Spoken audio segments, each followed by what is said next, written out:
అందరికీ నమస్తే. Central government సంబంధించిందే ఒక రిపోర్ట్ వచ్చింది. దేశంలో టాప్ 10 డిస్ట్రిక్ట్స్, టాప్ స్టేట్స్ కాదు, టాప్ 10 డిస్ట్రిక్ట్స్ జిల్లాలు ఏవి అని ఎకనామిక్ సర్వే 2024-25 సర్వే ఇది. ఈ సర్వేలో ఏ జిల్లా ఫస్ట్ ప్లేస్లో ఉంది అంటే పర్ క్యాపిటా బేస్డ్. ఇదంతా పర్ క్యాపిటా అంటే ప్రతి మనిషి ఎంత సంపాదిస్తాడు యావరేజ్గా, దాన్ని బేస్ చేసుకొని ఏ జిల్లా రిచ్ ఉంది జిల్లా వారీగా. మన తెలంగాణలో కూడా ఒక జిల్లా ఉంది, ఆ జిల్లానే టాప్ 1, దేశంలో నెంబర్ 1, దేశంలో టాప్ 1. ఇక మిగతా కొన్ని ఏరియాలు ఉన్నాయి, కొన్ని జిల్లాలు ఉన్నాయి బయట రాష్ట్రాల్లో. కానీ మన తెలంగాణ గురించి మనం మాట్లాడాలి. ఒక జిల్లా టాప్ 1లో ఉంది దేశంలో, మిగతా జిల్లాలో మిగతా ప్రజలంతా కూడా పేదోళ్ళే తెలంగాణలో. అసలు ఏంది ఆ సర్వే, ఏం చెప్తుంది సర్వే రిపోర్టు, దాని గురించి మనం ఏం చేయాల్సిన అవసరం ఉంది, ఏమీ ఆలోచించాలి, అన్ని విషయాలు మాట్లాడదాం. మీరు చూస్తున్నది సిగ్నల్ టీవీ ఇన్ఫర్మేటివ్. దీనిలో కూడా చాలా ఇన్ఫర్మేటివ్ వీడియోస్ వస్తాయి, దీన్ని కూడా సబ్స్క్రైబ్ చేయండి, ప్రోత్సహించండి. ఇక దేశంలోనే రిచ్ జిల్లా, రాష్ట్ర నిండా పేదోలే అని రాష్ట్ర నిండా పేదోలే అని చెప్పడానికి ఏదో బేసుడు కాదు. మన దగ్గర రేషన్ కార్డ్స్ ఉన్నాయి. మన దగ్గర రేషన్ కార్డ్స్ మొత్తం గతంలోనే 92 లక్షలు. ఈ గవర్నమెంట్ వచ్చిన తర్వాత ఇప్పటికీ 3.5 లక్షలు ఇచ్చారని చెప్తున్నారు. 3.5 లక్షలు అఫీషియల్గా ఇచ్చారని చెప్తున్నారు. మొత్తం 95,50,000, ఆల్మోస్ట్ 1 కోటి రేషన్ కార్డులు ఉన్నాయి తెలంగాణలో. ఇప్పుడు 1 కోటి రేషన్ కార్డులు. మనం ఉన్న ఫ్యామిలీస్ ఎంత, మనకున్న ఫ్యామిలీసే మొత్తం కలిస్తే 1,30,00,000, 1,40,00,000 ఫ్యామిలీస్ కావచ్చు తెలంగాణ మొత్తం హౌస్ హోల్డ్స్. దానిలో 1 కోటి ఫ్యామిలీస్కి రేషన్ కార్డ్స్ ఉన్నాయి. కాబట్టి మనం అందరం పేదోళ్ళమే. రేషన్ కార్డు ఎవరికి ఇస్తారు? బీపీఎల్ లైన్లో ఉన్న వాళ్ళకి ఇస్తారు, అంటే పేదరికంలో ఉన్న వాళ్ళకి ఇస్తారు. గవర్నమెంట్ రూల్స్ ప్రకారం BPL line, below poverty line అంటారు దాన్ని. అయితే ఏంటి రిపోర్ట్ ఏంది? ఇవి టాప్ 10 డిస్ట్రిక్ట్స్. దీనిలో రంగారెడ్డి జిల్లా ఫస్ట్. మొత్తం మన దగ్గర 33 జిల్లాలు, బహుశా 33 జిల్లా పరిగణలోకి తీసుకున్నట్టున్నారు. రంగారెడ్డి జిల్లా అంటే ఇప్పుడున్న రంగారెడ్డి జిల్లానే. తెలంగాణ 11,46,000 ప్రతి మనిషి సంవత్సరానికి సంపాదిస్తున్నాడు. ప్రతి మనిషి 11,46,000 అంటే నెలకి ఎంత పడుతుంది? ప్రతి మనిషి నేను చెప్పేది. ఓ మనిషి కోట్లు సంపాదిస్తాడు, ఒక మనిషి ఏం సంపాదించాడు. ఓ మనిషి పాన్ డబ్బా పెట్టుకొని నెలకు ఒక 10,000, 15,000 సంపాదిస్తాడు. కానీ 11,46,000 రూపాయలు అంటే సంవత్సరానికి నెలకు దాదాపు 90,000 పడుతున్నాయి. 92,000, 93,000 పడుతున్నాయి ప్రతి నెలకు. అందరూ 92,000 సంపాదిస్తలేరు కదా, కొందరు 4 లక్షలు కూడా సంపాదిస్తుంటారు. సాఫ్ట్వేర్ ఇంజనీర్స్ ఉంటారు దానిలో. తర్వాత 2 హర్యానా గుర్గాం, తర్వాత 3 బెంగళూరు అర్బన్ జిల్లా. ఇది అర్బన్ జిల్లా కర్ణాటక. వాళ్ళు చూడండి, ఒకటి 9,05,000, 8,93,000. తర్వాత గౌతమ్ బుద్ధ నగర్ నోయిడా ఉత్తరప్రదేశ్. తర్వాత Solang Himachal Pradesh. North Goa, south Goa 6th place ఉంది. తర్వాత గంగ్టక్, నామ్చి, మంగాన్ సిక్కిం అంటది ఆ జిల్లా, అక్కడ పేరు. తర్వాత దక్షిణ కర్ణాటక 2 రాష్ట్రాలు ఉన్నాయి టాప్ 10లో, 2 జిల్లాలు ఉన్నాయి. మనకు మాత్రం ఒకటే ఉంది. సరే, ఒకటి ఉంటే పుణ్యమైంది. కానీ ఇంకా 32 జిల్లాల పరిస్థితి ఏంది తెలంగాణలో? ఇంకా 32 జిల్లాల్లో ఒకటి రిచెస్ట్ ఉంటే మిగతా మొత్తం కూడా పూరెస్ట్. నాకు తెలిసి వికారాబాద్ పూరెస్ట్ అనుకుంటా. వికారాబాద్ పక్కనే, రంగారెడ్డికి పక్కనే వికారాబాద్. ఒకప్పుడు రంగారెడ్డిలో భాగమే, కానీ అదేమో పేద జిల్లా అయిపోయింది, ఇదేమో సంపన్న జిల్లా అయిపోయింది.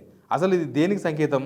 ఒక పక్క చూస్తేనేమో రేషన్ కార్డులు 1 కోటి, ఇంకో పక్క చూస్తేనేమో దేశంలోనే రిచెస్ట్ జిల్లా రంగారెడ్డి. సరే, ఉండొచ్చు రంగారెడ్డి జిల్లాలో అట్లా ఉండడానికి చాలా కారణాలు ఉండొచ్చు. ఎందుకంటే రంగారెడ్డి జిల్లాలోనే మొత్తం ఫార్మా రంగారెడ్డి జిల్లాలోనే ఉంటుంది, సాఫ్ట్వేర్ రంగారెడ్డి జిల్లాలోనే ఉంటుంది, రియల్ ఎస్టేట్ రంగారెడ్డి జిల్లాలో ఉంటుంది. లాస్ట్ 2 ఇయర్స్ బ్యాక్ 100 కోట్లకు ఒక ఎకరా కేసీఆర్ గవర్నమెంట్ అమ్మితే వామ్మో 100 కోట్లకు ఎకరా అన్నారు. నిన్న మొన్న ఈ గవర్నమెంట్ వచ్చినాక 150 కోట్లు పెట్టినట్టుంది. రియల్ ఎస్టేట్ అట్లా పెరిగిపోయింది, కానీ సామాన్యులు కొనే పరిస్థితుల్లో లేవు. ఇదే క్యాపిటల్ 2022-23లో కూడా వచ్చింది. అప్పుడు కూడా రంగారెడ్డి 8,15,000 ఉండే, అప్పుడు పెరిగింది. ఎట్లా పెరిగింది అని అంటే సాఫ్ట్వేర్ జాబ్స్ అవో ఇవో 2022 కదా, 23, 24 ఇవన్నీ ఉన్నాయి. యాక్చువల్గా హైదరాబాదు రంగారెడ్డి పెరగడానికి కారణం ఏంటంటే ఐటీ హబ్బులు, తర్వాత ఫార్మా, దాంతోపాటు వివిధ బిజినెస్లు అని చెప్తున్నారు. మొత్తం తెలంగాణలో 14 జిల్లాలు 2 లక్షల పైగా క్యాపిటల్ ఇన్కమ్ ఉంది. 2 లక్షలు 14 జిల్లాలలో. మిగతాయి 1,50,000 నుంచి 2 లక్షలే ఉన్నాయి. 14 సంగారెడ్డి 3వ ప్లేస్ ఉందంట మన తెలంగాణ కాడికి చూస్తే. సంగారెడ్డి 3,08,000 రూపాయలు, 3,08,000 రూపాయలే కరెక్టే. తర్వాత హైదరాబాద్ జిల్లా పర్ క్యాపిటల్ 2వ ప్లేస్ 4 లక్షలు మన రాష్ట్రం వరకు చూస్తే. రంగారెడ్డి తర్వాత హైదరాబాద్. రంగారెడ్డి ఏమో దేశంలో ఫస్టు, మన తెలంగాణకు వస్తే కూడా Rangareddy first, Hyderabad second, third Sangareddy. ఇంకా వికారాబాద్లో అతి తక్కువ 1,50,000 మాత్రమే ప్రతి మనిషి సంపాదించేది 1,50,000 అక్కడ జనం. వికారాబాదే పేద జిల్లా అన్నిటికన్నా. ఎందుకంటే హైదరాబాదులో ఇక పెట్టుబడులు ఎక్కువగా వచ్చినాయంట అప్పుడు 24లో. మిగతా జిల్లాల్లో పెద్ద పరిశ్రమ లేకపోవడం, రాష్ట్రానికి నగర ప్రాంతాలకు ప్రాధాన్యం ఇవ్వడం, అంటే ప్రభుత్వాలు కూడా హైదరాబాద్ చుట్టే డెవలప్మెంట్ చేస్తుండడం. హైదరాబాద్ చుట్టూ అంటే రంగారెడ్డి జిల్లానే వస్తుంది మళ్ళీ. ఇప్పుడు హైదరాబాద్కు ఈ పక్క ఇబ్రహీంపట్నం సైడో ఉప్పల్ సైడో నో డెవలప్మెంట్, ఉన్నదంతా కూడా శంషాబాద్ వైపు లేకపోతే నార్సింగి వైపు, అదంతా ఒకటే బెల్ట్. కుత్బుల్లా ఇటు మన మేడ్చల్ సైడు అటువైపు డెవలప్మెంట్ కనిపిస్తుంది, వన్ సైడ్ డెవలప్మెంట్ కనిపిస్తుంది. కాబట్టి రంగారెడ్డి జిల్లానే ఫస్ట్ ప్లేస్ వచ్చింది. ఈ రిపోర్ట్ చూస్తే తెలంగాణలో అసమానతలు ఎట్లా ఉన్నాయి అంటే డబ్బులున్నోడు డబ్బులునోడు అవుతున్నాడు, డబ్బు లేనోడు డబ్బు లేనోడు అవుతున్నాడు. రంగారెడ్డి జిల్లాలో ఉద్యోగాలు చేసేవాళ్ళు, లేకపోతే బిజినెస్లు చేసేవాళ్ళు, రియల్ ఎస్టేట్ చేసేవాళ్ళు, ఫార్మా బిజినెస్ చేసేవాళ్ళు, వీళ్ళంతా రిచెస్ట్. కానీ తెలంగాణలో మిగతా జిల్లాల పరిస్థితి ఏంది? మిగతా జిల్లాలో ఉద్యోగాలు చేద్దామంటే ఉద్యోగాలు లేవు.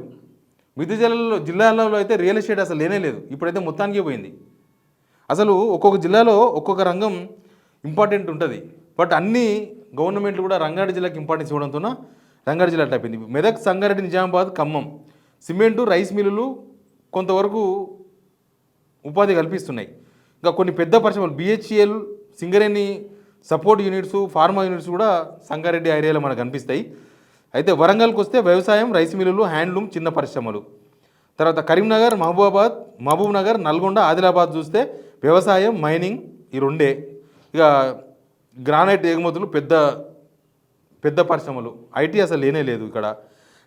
జయశంకర్ భూపాలపల్లి జిల్లా, కొమరంభీం, నారాయణపేట్, జోగులాంబ, గద్వాల పూర్తిగా వ్యవసాయ ఆధారిత జిల్లాలు ఇవి. కొన్ని బొగ్గు గనులు తప్ప పెద్ద పరిశ్రమలు ఏం లేవు.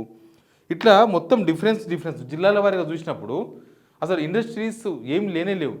లాస్ట్ గవర్నమెంట్ కొన్ని IT అని పెట్టిండ్రు, కొన్ని జిల్లా క్వార్టర్స్లో పెట్టిండ్రు, అక్కడ IT బిల్డింగ్స్ అని కట్టిండ్రు. అవన్నీ పూర్తిగా రాలేదు, కొన్ని జిల్లాల్లో వచ్చినాయి, తర్వాత మొత్తానికి మూలపడిపోయినాయి. నల్గొండలో అయితే IT కోసం తీసుకొచ్చింది మొత్తం పాడుపడిపోయిందండి బిల్డింగ్. ఇంకా ఉపాధి ఎక్కడి నుంచి వస్తుంది? అయినా ఈ అసమానతలు తొలగించడానికే ఏం చేయాలి గవర్నమెంట్స్? ఒకటేసారి రంగారెడ్డి జిల్లాలో దేశంలో ఫస్ట్ రావడం ఏంది, వికారాబాద్ జిల్లా లాంటివి, ఆసిఫాబాద్ జిల్లా లాంటివి లాస్ట్ రావడం ఏంది? ఒకేసారి ఒక మనిషి 11 లక్షలు సంపాదిస్తుంటే సంవత్సరానికి రంగారెడ్డి జిల్లాలో, మిగతా జిల్లాలో కేవలం 1,50,000 మాత్రమే ఎందుకు సంపాదిస్తున్నారు? వికారాబాద్ జిల్లా కానీ ఆసిఫాబాద్ జిల్లా కానీ కొన్ని జిల్లాలో 1,50,000 మాత్రమే సంవత్సరానికి 1,50,000 అంటే వాళ్ళు ఎంత సంపాదిస్తున్నారు? నెలకు 12,000 చిల్లర సంపాదిస్తున్నారు ఒక మనిషి యావరేజ్గా. దీనిలో ఉన్నోళ్ళు సంపన్నులు అవుతున్నారు, లేనోళ్ళు లేనట్టే అవుతున్నారు. ప్రతి గవర్నమెంట్లో ఇదే జరుగుతుంది. ఉన్నోళ్ళకు ఉన్న ప్రభుత్వ పథకాలు లేకపోతే ప్రభుత్వాలు కూడా ఉన్నోళ్ళకే సపోర్ట్ చేస్తున్నాయి, లేనోళ్ళకు సంక్షేమ పథకాలు అమలు చేస్తున్నాయి. ఈ సంక్షేమ పథకాలు బతకనికే తప్ప మీరు ఇంకేదో ఎదిగిపోనికైతే దీనికి పనికిరావు. పోనీ సొంతంగా ఏమైనా పని చేసుకునే ఒక స్టెబిలిటీ అన్న ప్రభుత్వాలు కలిగియాలి జనాలకి. సొంతంగా ఒక బిజినెస్ పెట్టుకునే అవకాశం ఇవ్వాలి. సొంతంగా వాళ్ళ కాళ్ళ మీద నిలబెట్టుకొని నలుగురు ఉద్యోగాలు ఇచ్చే అవకాశం కల్పించాలి. ఇది కల్పిస్తే కొంచెమన్నా ఈ సమానత అనేది వస్తుంది, అసమానతలు పోయి. కానీ ఈ రిపోర్ట్ చూసిన తర్వాత రంగారెడ్డి జిల్లా ఫస్ట్ ప్లేస్లో వచ్చిందని చెప్పి సంతోషపడాలనో, లేకపోతే ఒక రంగారెడ్డి జిల్లాలోనే ఇట్లా ఉంది, మిగతా జిల్లాలు మొత్తం చాలా దారుణంగా ఉందని బాధపడాలని కూడా తెలియని సిచ్యువేషన్ అయితే కనిపిస్తుంది.